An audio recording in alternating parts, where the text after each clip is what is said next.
Сәлеметсіздер ме, болашақ аналар?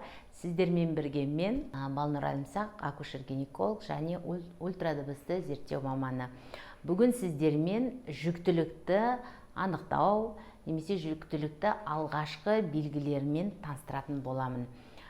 Жүктілік болу, жүкті екенін білу бұл өте маңызды. Себебі сіз жүкті емеспін деп ойлап жүріп, дәрі ішіп қоюыңыз мүмкін, білместен антибиотик қабылдауыңыз мүмкін, КТ, МРТ, рентгенге түсіп қалуыңыз мүмкін. Сондықтан сіз өзіңізді күнтізбеңізде задержка бар ма, жоқ па, месячныйдың келетін уақытын барлығын анықтап біліп жүргеніңіз абзал. Себебі өз кезегінде антибиотиктерді қолданған кезде ол жүктілікке өзінің токсикалық әсерін тигізеді. Ең бірінші, бұл екі топқа бөлуге болады. Әйелде өзінде физиологиялық белгілер болады. Бірінші, одан кейін медициналық мекемеге жүгінетін, сол арқылы анықтайтын екі түрлі осындай әдіс бар. Бірінші, әйелдің көңіл күйі өзгере бастайды. Себебі жүктілік пайда болған кезде бізде прогестерон гормондары қосылып, ол біздің жүйке жүйемізге әсер еткендіктен бізде әйелдер көңілшең, не болса соған жылағыш, тез көңіл күйі өзгеріп, ойналмалы болып отырады. Одан кейін бізде жүкті болған кезде көп әйелдерде дәретханаға, кіші дәретке жиі бару, немесе көп әйелдерде ашып, цистит пайда болады. Яғни дәретіміз жиілейді. Одан кейін біздің иіс сезу қабілетіміз өзгереді. Біз барлық нәрсеге сезімтал боламыз. Біреудің үстіне сепкен духин өзіне жүрегіміз айнуымыз мүмкін. Иіске жай бір нан пісіріп жатса, нанның иісі шығып жатыр. Жалпы иіске сезімтал боламыз. Біреулерге ол иіс өте жақсы ұнайтын болады, біреулерге ол жүрек айнуды тудырады. Одан кейін токсикоз басталады. Жай суға да токсикоз болуы мүмкін, тамаққа, иіске жүрек айну пайда болады. Одан кейін ұйқышыл болып келеміз. Қай жерде отырсақ та ұйқымыз келе береді. Ол гемоглобиннің төмен болуы да мүмкін, немесе осы жүктіліктің де алғашқы белгілеріне жатады. Одан кейін біздің қан қысымымыз төмендейді жүкті болған кезде, себебі жүктілік пайда болды. Жүктіліктің ол нормаға да жатуы мүмкін, немесе шынымен де ол патологиялық жағдайда да болуы мүмкін, қан қысымының төмендеуі. Одан кейін бізде көпшілік орындарға барамыз, аурушаң болып келеміз. Неге десеңіз, біздің иммунитетіміз уже екі адамға жұмыс жасайды да,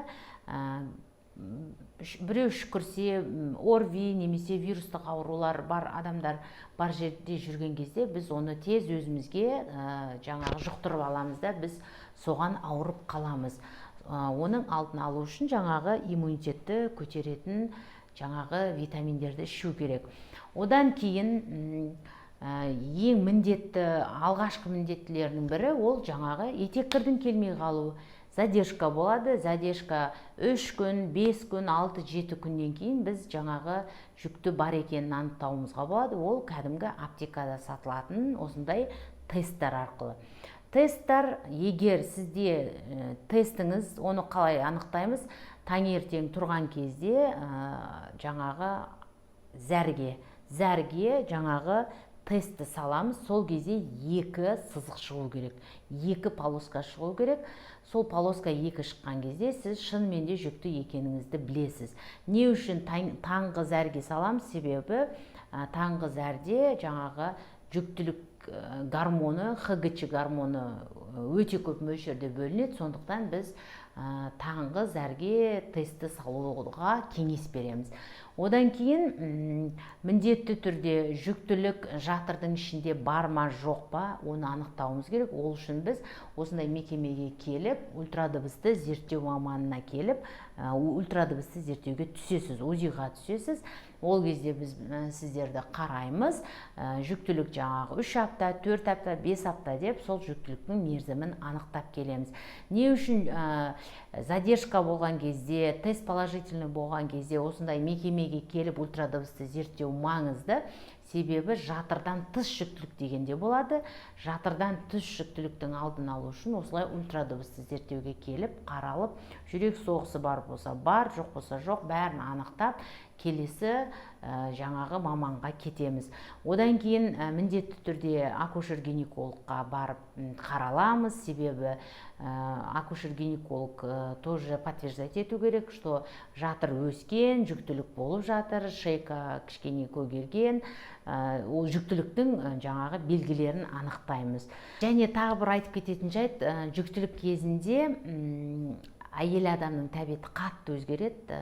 Тәтті тағамдарға кейбіреулерде жаңағы ащы тағамдарға, мысалы салаттар немесе бір чипсы, жаңағы кириешки, сосын жаңағы қияр болуы мүмкін, соленый тұзды қияр болуы мүмкін.